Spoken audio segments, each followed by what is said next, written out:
This presidential library is a revealing testament both to your style and your character.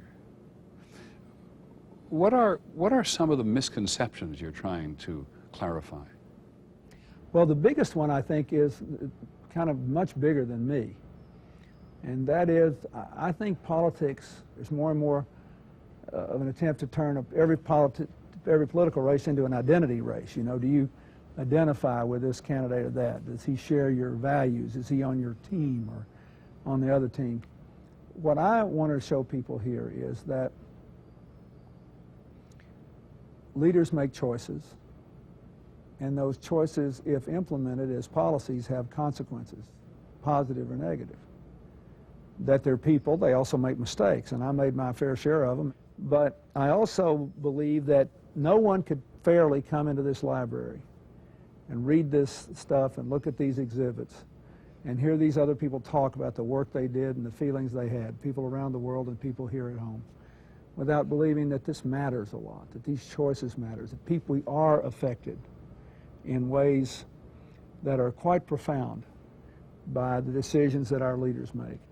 Now this, in the entire library, this is, I'm not sure I'm using the right word, but this is the most militant alcove.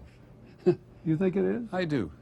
I think that this is about your struggle with the Republicans and others.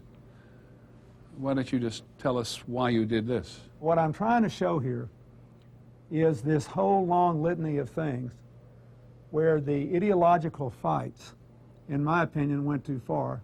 Spending $70 million on Whitewater, which was a land deal I lost money on, that no one disputed. It was one of the great political con jobs in the history of the American Republic, that they could get that much money spent. And then we go to the impeachment.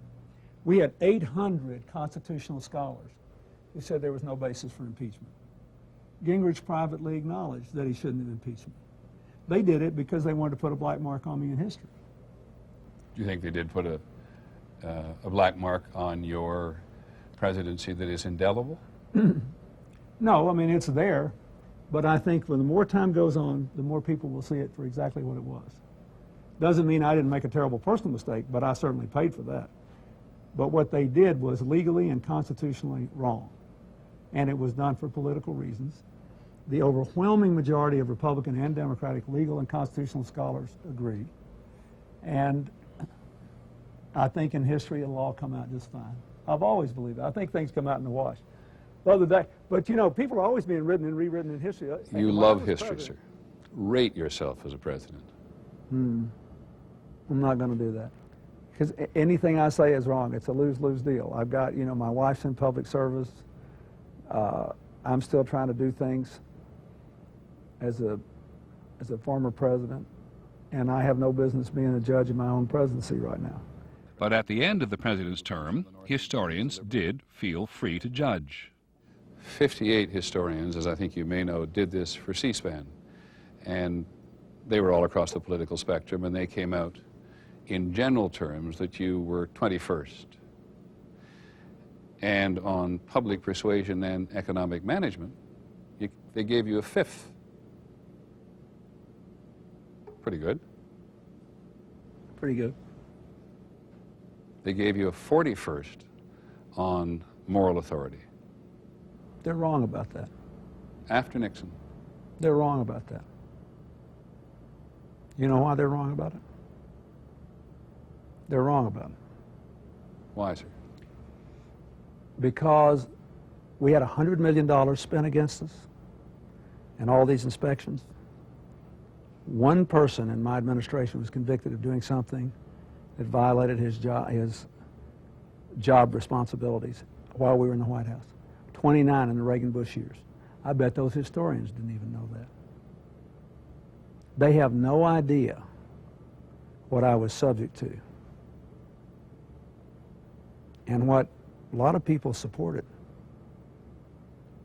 No other president ever had to endure someone like Ken Starr indicting innocent people because they wouldn't lie in a systematic way. No one ever had to try to save people from ethnic cleansing in the Balkans and the people in Haiti from a military dictator who was murdering them and all the other problems I dealt with, while every day an entire apparatus was devoted to destroying him. And still not any example of where I ever disgraced this country publicly. I made a terrible personal mistake, but I paid for it many times over. And in spite of it all, you don't have any example where I ever lied to the American people about my job, whether I ever let the American people down, and I had more support from the world and world leaders and people around the world when I quit than when I started. And I will go to my grave being at peace about it. And I don't really care what they think. Oh, yes, you do, They sir. have no idea. Excuse me, Mr. President. You care. I can feel it across the room. No, you I feel care. it very I deeply. care. You don't want to go here, Peter. You don't want to go here. Not after what you people did and the way your network, what you did with Kenneth Starr, the way your people repeated every little sleazy thing he leaked. No one has any idea what that's like. That's where I failed. You want to know where I failed? I really let it. It hurt me. I thought I lived in a country where people believed in the Constitution, the rule of law, freedom of speech. You never had to live in a time when people you knew and cared about were being indicted, carted off to jail, bankrupted, ruined, because they were Democrats and because they would not lie. So I think we showed a lot of moral fiber to stand up to that, to stand up to these constant investigations, to this constant bodyguard of lies, this avalanche that was thrown at all of us. And yes, I failed once, and I sure paid for it, and I'm sorry. I'm sorry for the American people. I'm sorry for the embarrassment they performed. But they ought to think about the way the rest of the world reacted to it. When I got a standing ovation at the United Nations from the whole world, the American networks were showing my grand jury testimony. Those are decisions you made, not me. I personally believe that the standing ovation I got from the whole world at the United Nations, which was unprecedented for American president, showed not only support for me, but opposition to the madness that had taken hold of American politics. I think somewhere you say that it was Nelson Mandela who taught you about forgiveness? Yeah, he was unbelievable. Mandela, when I was going through all this, he was really mad. You know, he came to the White House and defended me and said the Congress should leave me alone.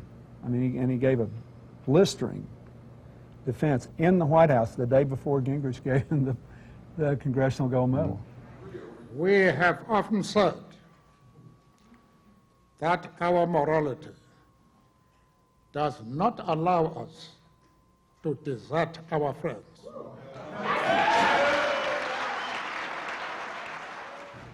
But he told me, I said, how'd you ever let go of your hatred? I said, didn't you hate those people even when they let you go? He said, briefly, I did.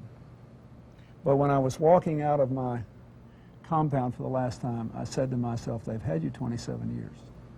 If you hate them when you get through that door, they will still have you. He said, I wanted to be free, and so I let it go. And then he looked at me and he grabbed my arm and he said, so should you.